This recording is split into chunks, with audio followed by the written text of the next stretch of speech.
बिस्मिल्लाहिर्रहमानिर्रहीम। अस्सलाम वालेकुम फ्रेंड्स, मैं हूं सलमा अंसारी। कैसी हो आप सब? उम्मीद करती हूँ आप सब ठीक होंगे, अल्लाह पाक की रहमत से खैरियत से होंगे।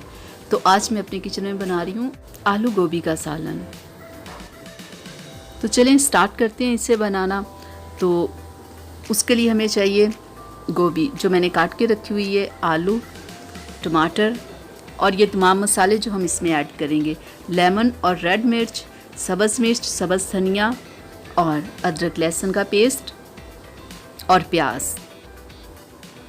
तो पहले आप सब लोगों से रिक्वेस्ट है मेरी कि अगर आप लोगों ने अभी तक मेरे चैनल को सब्सक्राइब नहीं किया तो प्लीज़ मेरे चैनल को सब्सक्राइब कर लें, बेल आइकन को ज़रूर प्रेस किया करें ताकि कि मेरी हर आने वाली वीडियो सबसे पहले आप तक पहुँचे।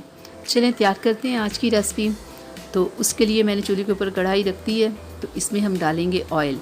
जब ऑयल थोड़ा सा गर्म हो जाए तो इसमें हम डाल देंगे प्याज। तो प्याज को हमने करना है हल्का सा फ्राई, ठीक है। हमने इसे डार्क ब्राउन नहीं करना, बस लाइट सा गोल्डन कलर इनका करना है, ठीक है। जब लाइट सा कलर हो जाए, ये देखिए अब हो चुका है ना, तो अब हम इसमें डाल देंगे अदरक लहसुन का पेस्ट। अब हम अदरक लहसुन के पेस्ट को थोड़ा सा फ्राई करेंगे। इसे फ्राई करना इसलिए ज़रूरी होता है कि अगर इसे आप फ्राई नहीं करोगे तो खाने में से ना इसकी स्मेल आएगी, ठीक है। थोड़ा सा इसे फ्राई करेंगे।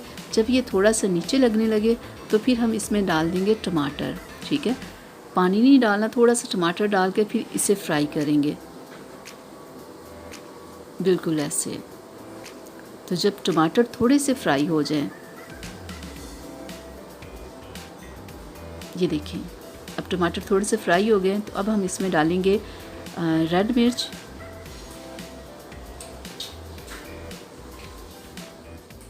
नमक, कुटी हुई लाल मिर्च,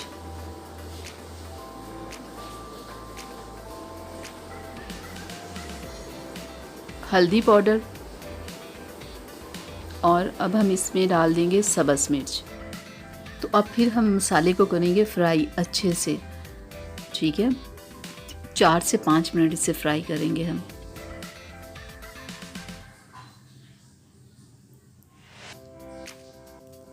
ये देखिए कितना खूबसूरत कलर आ चुका है। तो अब हम इसमें डाल देंगे आलू और अब हम आलूओं को फ्राई करेंगे 5 से 7 मिनट, क्योंकि आलूओं को भी फ्राई करना बहुत ज़रूरी होता है। तो अब हम इसमें डाल देंगे गोभी को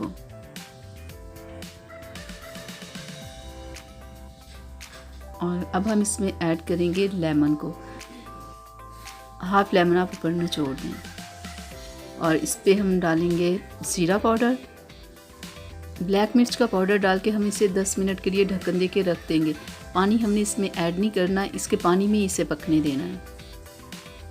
तो देखिए 10 मिनट के बाद देखिए ये इस कंडीशन में आ गई है। तो अब हम इसे फ्राई करेंगे 10 से 15 मिनट।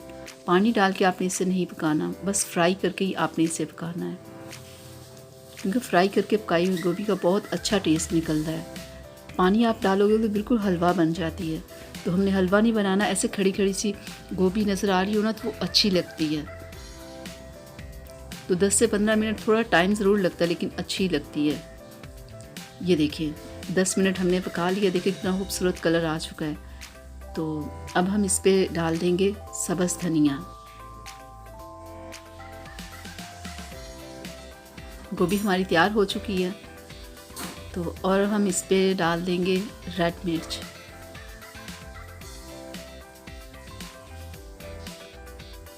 तो ये थी मेरी आज की रेसिपी आप लोगों के लिए। उम्मीद करती हूँ आप लोगों को पसंद आई होगी। तो प्लीज़ इसे लाइक शेयर ज़रूर कीजिएगा, मेरे चैनल को सब्सक्राइब कीजिएगा ताकि कि मैं ऐसी ही वीडियोस आप लोगों के लिए बनाती रहूँ। तो इजाज़त दीजिए, अगली वीडियो तक के लिए अपना बहुत सारा ख्याल रखिएगा, मुझे अपनी दुआओं में याद रखिएगा। अल्लाह हाफिज़।